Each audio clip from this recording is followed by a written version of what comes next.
예, 반갑습니다. 오늘은 송년주일입니다. 2025년을 마무리하는 마지막 주 예배에 참석하신 여러분들을 주님의 이름으로 환영합니다. 프란츠 카프카라고 하는 체코의 유명한 유대인 작가가 있었습니다. 그런데 그의 작품 가운데 문 밖에서 일생 동안 문이 열리기를 기다리다가 죽은 사람의 이야기가 있어요. 이 사람은 문지기가 서 있는 문 앞에서 어떻게 하든지 이 문 안에 들어가려고 일생 동안 애를 씁니다. 어떻게 하면 저 문지기를 피해서 문 안으로 들어갈 수 있을까 하고 애를 쓰다 끝내 그 문 안에 들어가지 못하고 문 밖에서 죽어가게 됩니다. 그는 죽어가면서 그 문지기에게 말합니다. 왜 당신은 나를 그 문 안으로 들어가지 못하도록 그토록 문이 이렇게 문을 그렇게 지키고 있었습니까? 라고 이렇게 묻습니다. 그때 문지기는 대답을 해요. 깜짝 놀라서 얘기합니다. 아닙니다. 이 문은 당신을 위한 문입니다. 당신을 돕기 위해 내가 여기 서 있는 겁니다. 라고 얘기를 해요. 그러자 죽어가는 사람은 다시 묻습니다. 그런데 왜 당신은 내가 들어가려고 하는 문 앞에 막아서 있습니까? 라고 묻자 문지기가 대답합니다. 아닙니다. 당신을 위해서 즐거운 마음으로 문을 열어드리기 위해서 내가 서 있는 거였습니다. 그런데 당신은 한 번도 나에게 문을 열어달라고 요청한 일이 없었습니다. 라고 얘기했다는 거예요. 그는 문 밖에서 한 번도 문을 열어달라고 요청하지도 않고 문 앞에서 죽어갔다는 그런 이야기입니다. 여러분, 우리 앞에는 기회의 문이 열려 있어요. 축복의 문, 응답의 문, 은혜의 문이 열려져 있는데 한 번도 열어보려고 하지도 않고 그 앞에서 서성거리다 주저주저 하다가 기회와 때를 놓치고 축복과 응답과 성공의 문에 들어가지 못하고 있는 것은 아니냐라는 거예요. 우리가 교회를 다니면서 기도에 대해서 참 많은 말을 듣습니다. 그래서 많이 그런 기도에 대한 말을 들어요. 그래서 기도를 잘 알고 기도해야 되겠다는 마음도 먹습니다. 말은 많이 하면서 한 번도 진실하게 그리고 간절하게 하나님께 기도하지 못하고 살지는 않았느냐라는 거. 그리고 생각해 볼 필요가 있다는 거죠. 또 말씀의 능력과 위대함에 대해서도 알면서도 한 번도 성경을 읽어보거나 뭐 그렇게 시도해보지도 못하면서 한 해를 또 보내고는 있지는 않았느냐라는 거예요. 오늘의 본문은 달란트 비유입니다. 어떤 사람이 먼 나라로 가요. 가기 전에 자기 종들에게 이게 자기가 가지고 있는 달란트를 나눠주는데 어떤 기준으로 나눠주냐? 각각의 재능대로. 그 사람들의 그 능력에 따라서 나눠줬다는 거죠. 한 사람에게는 5달란트, 한 사람에게는 2달란트, 한 사람에게는 또 1달란트를 나눠줬다는 겁니다. 그래서 오랜 후에 이제 주인이 돌아와서 주인하고 이제 결산을 해요. 5달란트 받은 사람은 어떻게 얘기합니까? 주인에게 얘기합니다. 주인이 주셨던 5달란트를 가지고 가서 제가 장사해가지고 이익을 남겨가지고 여기 5달란트 더 있어요. 주님 받으세요. 주인님 받으세요. 이렇게 얘기해요. 2달란트 받았던 사람도 마찬가지입니다. 그 사람도 장사를 해서 이득을 남겨서 여기 2달란트 더 있습니다. 라고 얘기해요. 그때 주인은 기뻐하면서 뭐라고 해요? 착하고 충성된 종아, 내가 작은 일에 충성하였으면 내가 많은 것을 내게 맡기리니 내 주인의 즐거움에 참여할지어다 라고 5달란트와 2달란트 가지고 장사해서 이익을 남겼던 사람들을 똑같이 21절과 23절에 똑같은 하나도 틀리지 않는 똑같은 말로 그들을 칭찬하고 상급을 주었다는 겁니다. 그러나 우리가 또 주목해서 볼 한 사람 있죠. 1달란트 받았던 사람. 그 사람은 어떻게 합니까? 그 1달란트를 땅속에 묻어뒀다는 거예요. 그리고 그 1달란트를 가지고 와서 주인에게 얘기합니다. 당신의 것을 가지고 왔습니다. 이 사람도 개념은 있는 거예요. 이 1달란트가 주인의 것이라는 걸 알고 있었다는 거죠. 당신의 것을 가지고 왔습니다. 당신이 두려워서 땅속에 묻어뒀다가 가지고 왔습니다. 라고 얘기해요. 그때 주인은 어떻게 얘기합니까? 1달란트 받았던 종에게 얘기합니다. 악하고 게으른 종이다 라고 책망합니다. 그리고 가졌던 1달란트를 뺏어가지고 10달란트 가지고 있는 종에게 주면서 이 무익한 종을 바깥 어두운 데로 내쫓으라. 거기서 슬피 울며 이를 갈리라. 이렇게 30절은 이렇게 얘기합니다. 여러분, 이 달란트 비유에서 예수님이 우리에게 요구하는 것은 우리가 생각해 볼 필요가 있는 게 우리의 신앙생활은 양의 문제, 값의 문제가 아니라는 거예요. 내가 많은 것을 하나님 앞에 드리고 내가 값의 문제 가지고 그렇게 하는 게 아니라는 거죠. 우리에게 주어진 기회와 시간을 우리가 선용했느냐 하지 못했느냐라는 거예요. 그래서 우리가 얼마나 이득을 남겼느냐 남기지 못하였느냐 보다는 주어진 기회와 시간을 어떻게 우리가 활용했느냐 어떻게 선용했느냐라는 거라는 거예요. 여러분, 이제 우리는 3일 후면은 2025년이라는 이 마지막 연말의 종착점에 우리는 다다르게 됩니다. 우리에게 2025년은 영원히 오지 않는 지나가는 거예요. 그래서 사람들이 연말이 가까워지면 그런 얘기 많이 하잖아요. 세월이 참 빠르다. 너무 빠르다. 언제 이렇게 2025년이 다 갔지? 라고 생각하는 거예요. 그래서 옛말에 세월이 유수와 같다. 흐르는 물과 같다. 이게 빠르다라고 이렇게 얘기를 하죠. 한 백발 노인이 있었는데 그는 인생의 단맛 쓴맛 다 봤던 사람이에요. 그리고 시간이 얼마나 귀중한가를 이해했던 그런 사람입니다. 그래서 그는 젊은 세대에게 훈계를 하면서 이런 얘기를 해줘요. 내가 울고 웃던 어린 시절에는 시간이 마치 기어가는 것처럼 천천히 갔고, 내가 꿈을 꾸고 있어 이야기하던 청년 시절에는 시간이 빠른 걸음처럼 지나갔고, 내가 완전히 성인이 되었을 때 시간은 마치 뛰어가는 것처럼 갔고, 작년에 도달해 능력을 과시할 자리에서 활동을 시작했을 때 시간은 구름처럼 날아가 버렸다. 흰머리를 머리에 이고 완전한 노인이 되었을 때 그때는 이미 시간이 전부 다 지나가 버린 것을 알았다. 시간은 참으로 짧다. 그러므로 이것을 존중해야 되고 가장 귀중하게 쓸 필요가 있다. 현재라는 시간을 어떻게 보내느냐에 따라서 인간의 운명은 결정된다라고 이렇게 그 노인은 젊은이들에게 훈계를 했다는 거예요. 여러분, 시간이라는 말에 대해서 우리는 헬라어에서는 두 가지로 표현해요. 시간이라는 걸 두 가지로 표현하는데요. 첫째는 뭐냐면 크로노스라는 말입니다. 어딘가 한번 들어보셨을 수도 있어요. 크로노스라는 말이 있는데 이 크로노스라는 말은 흐르는 시간을 얘기해요. 가만히 있어도 우리가 연, 월, 시 이것은 저절로 흘러가잖아요. 이걸 바로 크로노스라는 시간입니다. 1년이 지나고 2년이 지나고 뭐 3년이 지나고 계속 이렇게 가만히 있어도 지나가는 시간. 이게 바로 이제 크로노스라는 시간입니다. 두 번째는 바로 카이로스라는 시간이에요. 이것은 카이로스라는 시간은 순간순간의 질적인 시간을 의미해요. 이것은 의미 있는 시간, 가치 있는 시간, 보람 있는 시간, 기쁨의 시간을 의미한다는 거죠. 그래서 이 카이로스의 시간의 개념이 굉장히 중요한 거죠. 그래서 우리가 크로노스의 시간은 그냥 가만히 눈만 떴다 감아도 그냥 지나가는 시간인데, 카이로스 시간은 우리가 그 시간을 기쁨으로 의미 있게 가치 있게 이렇게 보내기 위해서는 그 시간을 얼마나 선용하며 살아야겠는가라는 걸 생각합니다. 시편에는 이런 내용이 있죠. 하나님의 집에서의 하루가 세상의 첫날보다 낫다라는 그런 말을 여러분들은 보셨을 겁니다. 세상의 첫날보다 하나님의 집에서의 하루, 곧 카이로스의 하루는 크로노스의 시간 1000년을 지내는 것보다 더 가치 있다는 의미를 얘기를 하고 있는 거예요. 여러분, 성도들의 삶은 얼마나 오래 살았느냐, 얼마나 길게 살았느냐보다는 얼마나 가치 있고 의미 있게 살았느냐, 그게 중요하다라는 겁니다. 그래서 본문에 한 달란트 받았던 종은 크로노스의 시간을 카이로스의 시간으로 바꾸지 못했기 때문에 책망을 받았다라는 거죠. 여러분, 우리는 지금 한 해를 결산하고 대망의 이제 새해를 맞이할 중요한 시점에 있습니다. 그래서 우리는 오늘 2025년 마지막 송년주일로 새로운 출발을 위하여라는 제목의 말씀을 저와 여러분들이 함께 나누고 있습니다. 이 말씀을 통해서 우리는 우리의 신앙을 조금 점검해 볼 필요가 있다는 걸 우리는 느끼게 될 거예요. 본문에서 말하는 14절에 어떤 사람이라고 하는 거예요. 어떤 사람은 누구냐? 천국에 가신 예수님이라고 우리가 의미할 수 있고요. 그 종들은 누구냐? 성도를 의미한다고 할 수 있고요. 또 달란트라는 것은 우리의 재능, 은사, 직분을 의미합니다. 오랜 시간이 흐른 후에 그 종의 주인이 돌아왔어요. 이것은 바로 주님의 재림을 뜻한다라고 우리가 생각할 수 있습니다. 19절에 그들과 결산할 때, 이건 바로 주님의 심판을 의미한다고 볼 수 있습니다. 우리도 오늘 마지막 주일에 우리는 마지막 주일에 우리가 각자가 받은 재능을 결산하고 받은 축복을 결산하고 받은 은사와 직분에 대해서 결산해야 된다는 것은 새로운 출발을 하기 위한 그런 목적이라는 거죠. 그렇다면 새로운 출발을 위해서 그러면 우리는 뭘 해야 될까?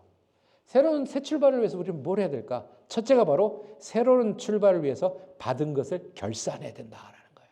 본문 20절 보죠. 5달란트 받았던 자는 5달란트를 더 가지고 와서 이르되 주인이여 내게 5달란트를 주셨는데 보소서 내가 또 5달란트를 남겼나이다.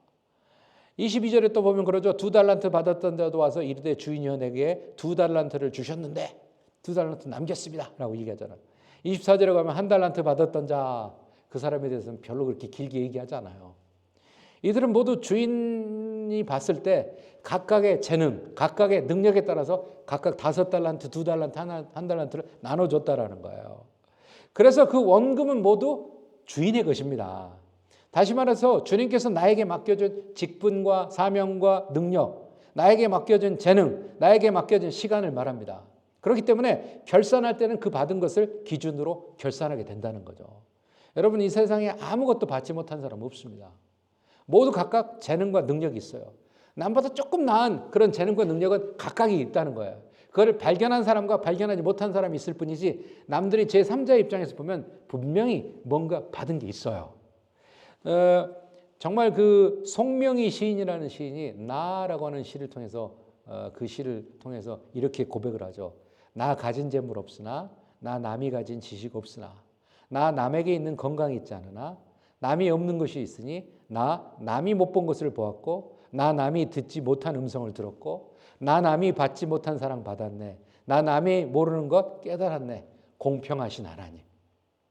정말 그 너무도 장애로서 힘겨운 송명희 시인은 하나님 앞에 너무 공평하다라고 시를 썼고요. 그게 찬양이 돼가지고 그게 찬양으로 만들어져가지고 우리 크리스찬들이 많이 즐겨 불렀던 곡이잖아요. 공평하신 하나님이다. 이런 고백이에요. 우리가 받은 내용은 다 다릅니다. 받지 못한 사람은 그러나 없어요. 다 뭔가는 받았다는 거죠. 내가 하나님으로부터 받은 것이 무엇이었는지부터 우리는 결산해야 된다는 거예요. 내가 하나님으로부터 뭘 받았을까? 나에게 그래도 가장 잘할 수 있는 재능과 능력과 뭘 받았을까?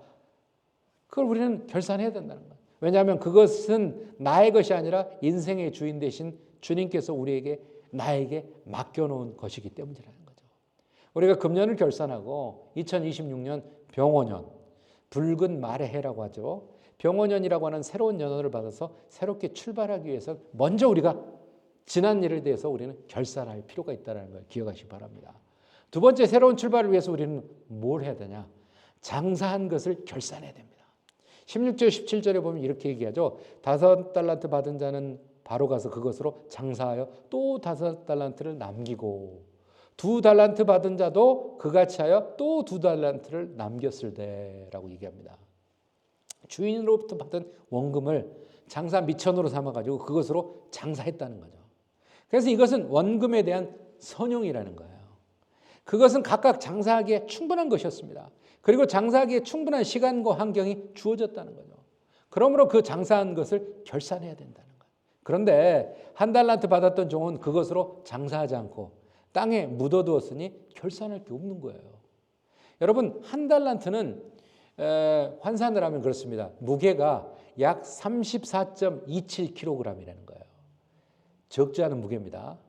예수님이 당시에 1데나리온이 노동자가 하루 동안 열심히 일해서 받을 수 있는 품삯이 1데나리온입니다. 한 데나리온이에요. 그런데 이 1달란트는 어떠냐? 한 사람의 노동자가 6,000일 동안 일했을 때 받을 수 있는 달란트가 품삯이 1달란트라는 거예요. 굉장히 작지 않은 돈이에요. 당시 1달란트는 6,000데나리온의 값어치로 환산했기 때문에 한 사람의 노동자가 6,000일 동안 나가서 계속 일해야만 볼 수 있는 게 1달란트예요. 오늘날에 우리가 품삯으로 환산을 해본다면 아마도 수십만 달러가 될 거예요. 예를 들어서 한 사람의 노동자가 나가서 하루에 일했더니 100달러를 번다고 생각하죠. 100달러를 번다고 우리가 가정을 한다면 100달러를 번 사람이 6,000일 동안 일을 한다는 거예요. 그러면 60만 달러 정도가 된다는 거죠. 어마어마한 돈이 1달란트예요. 아니, 성경에서 5달란트, 2달란트, 1달란트 하니까 저 사람은 저거밖에 못 받았어 라고 생각하는데 우리가 환산을 해보니까 적지 않은 거라는 거예요. 여러분, 혹시 받은 달란트를 땅에 묻어두고 장사하지 않는 분이 계십니까? 받은 달란트를 선용하지 못하고 묻어두고 계시지는 않느냐라는 거. 우리는 캔에서 장사해야 됩니다. 선용해야 됩니다. 여러분, 주님이 다시 오시는 날 주님의 심판과 결산할 때가 다가오기 때문이라는 거죠. 그래서 육신의 일이든지 영적인 일이든지 내게 있는 것을 최선을 다해 다 잘 선용해야 된다는 거죠. 여러분, 주님은 최고를 원하는 게 아니라 최선을 원하는 거예요. 그렇기 때문에 주님은 몇 달란트를 받았냐고 묻지 않아요. 어떻게 장사했느냐고 물었다는 거죠. 너 어떻게 그걸 장사했느냐 물었다는 거죠. 여러분, 아직도 우리 앞날의 생애에서 기회의 문, 축복의 문은 열려 있는 거예요. 지난 1년, 아니 지난 생애 동안 주님 앞에 일하고 장사한 것을 우리는 결산해야 됩니다. 왜냐하면 내년 2026년 새해에는 새로운 출발하기 위해서 우리는 결산하고 넘어가야 된다는 거죠. 세 번째로 새로운 출발을 위해서 우리는 어떻게 해야 되냐? 남긴 것을 결산해야 된다는 거예요. 17절과 18, 20절 보면 2달란트 받았던 자도 그같이 하여 또 2달란트를 남겼으되 5달란트 받았던 자는 5달란트를 더 가지고 와서 이르되 주인이여 내게 5달란트를 주셨는데 보소서 내가 또 5달란트를 남겼나이다. 여기서 남겼다는 말에 우리는 좀 초점을 두고 볼 필요가 있다는 거죠. 남겼다는 말은 자기가 맡은 달란트로 열심히 일을 해가지고 장사한 결과 남은 이익을 뜻한다는 거예요. 최선을 다했다는 거죠. 여러분 우리가 얼마를 남겼는지 남긴 것을 주님 앞에 가지고 와서 결산해야 된다는 거죠. 왜냐하면 그 남긴 것을 기준으로 해서 상급과 칭찬이 결정되기 때문이라는 거죠. 그 주인은 5달란트 남긴 자와 2달란트 남긴 자에게 동일한 말씀으로 위로하고 축복했다고 제가 아까 전에 얘기했잖아요. 21절과 23절에 잘하였다 착하고 충성된 종아 이렇게 얘기했다고 했잖아요. 여러분 우리는 받은 것을 가지고 충성하면 됩니다. 주님이 맡긴 것을 가지고 충성하면 칭찬과 상급이 똑같이 받는다는 거죠. 나에게 많은 것을 맡겨줬기 때문에 나 충성해야지? 아니라는 거야. 나에게 조금 줬기 때문에 난 그냥 갖고 있다가 그냥 홀드했다가 주면 되는 거지? 아니라는 거야. 5달란트, 2달란트, 1달란트 받았던 사람들에게 그 사람들의 능력, 그 사람들의 그릇에 맞게 주인은 나눠줬다는 거예요.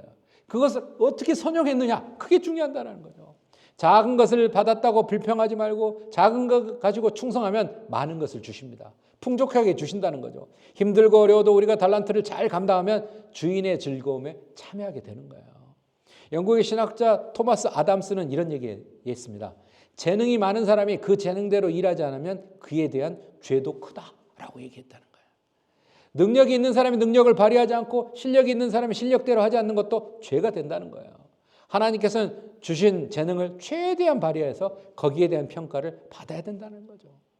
우리가 잘 알고 있는 리더십 권위자 가운데 한 사람이 스티븐 코비 박사. 우리 참 한국이나 미국이나 아주 베스트셀러였죠. 성공하는 사람에 대한 리더십에 대한 걸 계속 이 사람은 만들어냈고 그 책들을 냈어요. 근데 스티븐 코비 박사가 전 세계의 성자, 위인, 성공하는 사람 또 존경받는 사람들에 대한 연구를 해봤대요. 그랬더니 공통점이 3가지가 나오대. 3가지 중에 가장 중요한 첫 번째가 뭔가라고 얘기를 했는데요. 그게 뭐냐면 자기가 맡은 일에 최선을 다했다는 거죠. 그러니까 세상에 존경받는 사람, 성공하는 사람, 성자들, 위인들, 이런 사람들 다 보니까 그들의 첫 번째 공통점이 뭐냐면 자기에게 맡겨진 일에 최선을 다했다는 거예요. 자기가 맡은 일에 최선을 다한 사람이 마지막에 가서 승리하고 존경받는 인물이 되는 거라는 거죠. 적당히 그냥 그렇게 가면 돼요. 굳이 그렇게 할 필요 없어요. 그런 사람은 결코 이런 세상에 주목받는, 존경받는 그런 사람이 되지 못한다는 거죠. 작지만 최선을 다하는 거. 그렇게 하는 게 우리가 필요하다는 거죠. 그러나 받은 것에 대해서 불평만 하고 주신 것에 대해서 과소평가하고 장사하지 아니해서 남긴 것이 없는 자에게 대해서는 본문에서 이렇게 얘기하죠. 무서운 책망이 따르고요. 조금 있는 그거 1달란트도 다 뺏깁니다. 악하고 게으른 종이라고 책망받습니다. 그는 주인을 오해한 자였고요. 쓸모없는 무익한 종이 됐다는 거예요.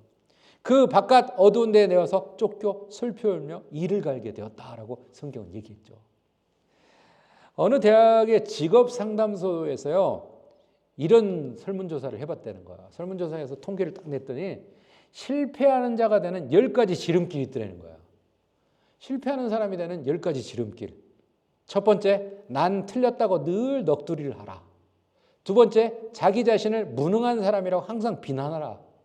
세 번째, 모든 일에 불평, 불만거리를 찾아라. 네 번째, 날마다 없는 것과 부족한 것만 찾아라. 다섯 번째, 자신이나 다른 사람의 단점을 부지런히 살펴라. 여섯 번째, 조금만 어렵거나 힘들면 빨리 포기하라. 7번째, 안 되는 일이 있으면 더 이상 하려고 하지 마라. 8번째, 쉽게 포기해버리고 적당히 변명하라. 9번째, 얼굴은 항상 용기 없고 낙심된 모습을 보여라. 10번째, 한번 실패하면 이제 끝장이라고 믿어라. 그러면 당신은 반드시 실패자가 될 거다. 실패자가 되는 10가지 목표를 보니까 정말 그럴 것 같다라는 느낌이 듭니다. 여러분, 뭐든지 쉽게 포기하는 사람 하는 말은, 그 사람 쉽게 포기하는 사람이 하는 말은 뭐냐면 못한다, 안 된다. 늘 부정적인 사람, 작은 일이라도 늘 쉽게 낙심하는 사람, 이런 사람은 늘 실패의 삶을 살 수밖에 없다는 겁니다.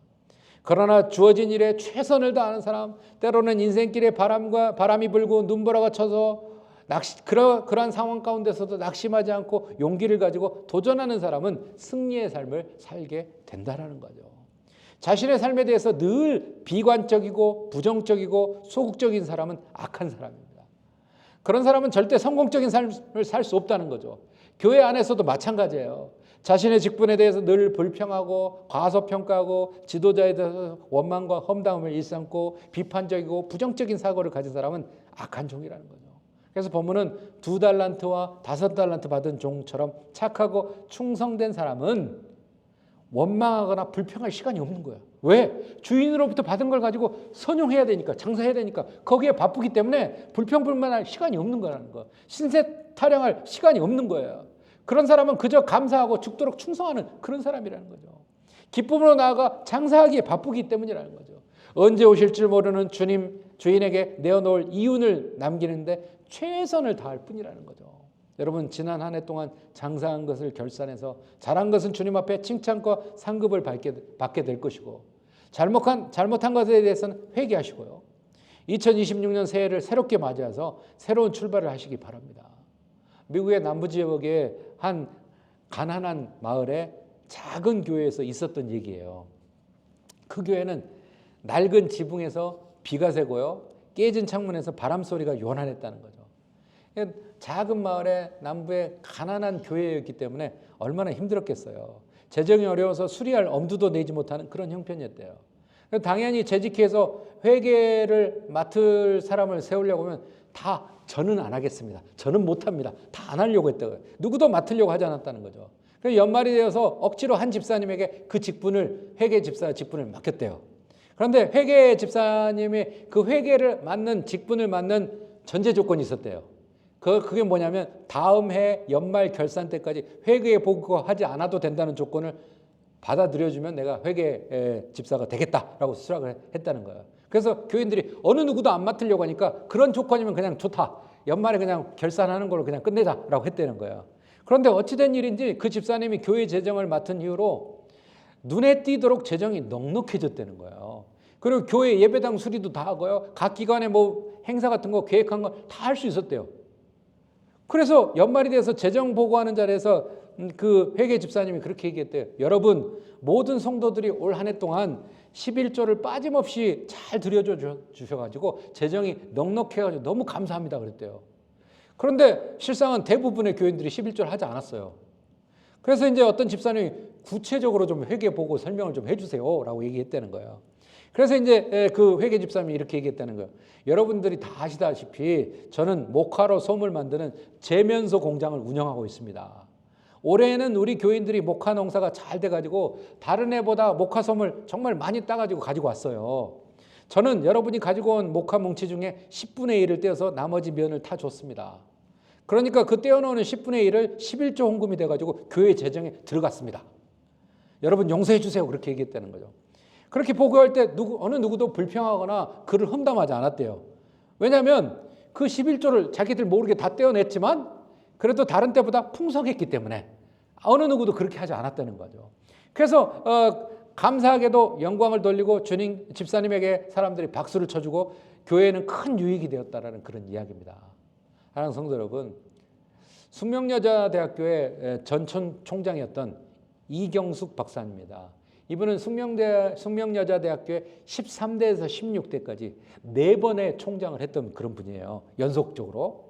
그런데 1994년도에 숙명여자대학의 총장으로 취임했을 때 그 주변의 친구나 뭐 아는 사람들은 이 이경숙 총장을 향해서 이렇게 얘기를 했대요. 당신 불쌍해서 어떡해? 라고 했다는 거야. 왜 그랬냐? 그 당시에 숙대는 엄청난 위기에 처해 있었다는 거죠. 숙대 땅은 고종 황제가 원래 하사한 땅이었는데 해방 이후에 토지 정리를 해놓지 않아가지고 아직도 국유지로 돼 있었다는 거예요. 그러다 보니까 고종이 하사한 땅 문서를 손에 갖고 있는데도 매년 수억 원의 임대료와 벌금까지 내야 됐다는 거예요. 그게 쌓이고 쌓이다 보니까 숙대가 빚이 많은 거예요.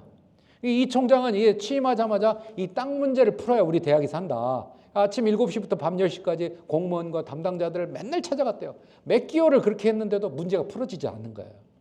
그래서 더 이상 이걸 할 수가 없어요. 몸도 지탱이 안 되고. 그래서 이경숙 총장이 갈 수 있는 곳은 어디였냐면 기도실이었다는 거예요. 그 기도실에 가서 울면서 기도했다는 거죠. 하나님, 내가 몇 개월 동안 이렇게 뛰어다니며 담당 공무원도 만나고 담당자도 만나고 이렇게 이 문제를 해결하려고 하는데 하나님, 이거 좀 어떻게 해주세요. 계속 이렇게 기도하는 가운데 음성이 들렸다는 거죠. 수고하고 무거운 짐진 자들아, 다 내게로 오라. 내가 너를 쉬게 하리라. 그러면서 또 음성이 들리는데, 내가 언제 나에게 일할 기회를 줬느냐. 너 혼자 뛰어다니고 너 혼자 다 하지 않았느냐. 그 음성이 들리더라는 거죠. 그때 이경수 총장은 중요한 사실을 깨달았다는 거죠. 먼저 하나님께 기도드리고 그 음성에 따라 사람도 만나고 일을 처리하고 움직여야 되는데 순서가 바뀌었다. 자신이 먼저 다 일 벌려놓고 주님 따라오세요 손짓했다는 거예요. 그래서 진심으로 회개하면서 이렇게 기도했다는 거죠. 하나님, 능력도 체력도 부족해서 저는 이제 기권입니다. 보잘것없지 않은 제 자신을 산제물로 드립니다.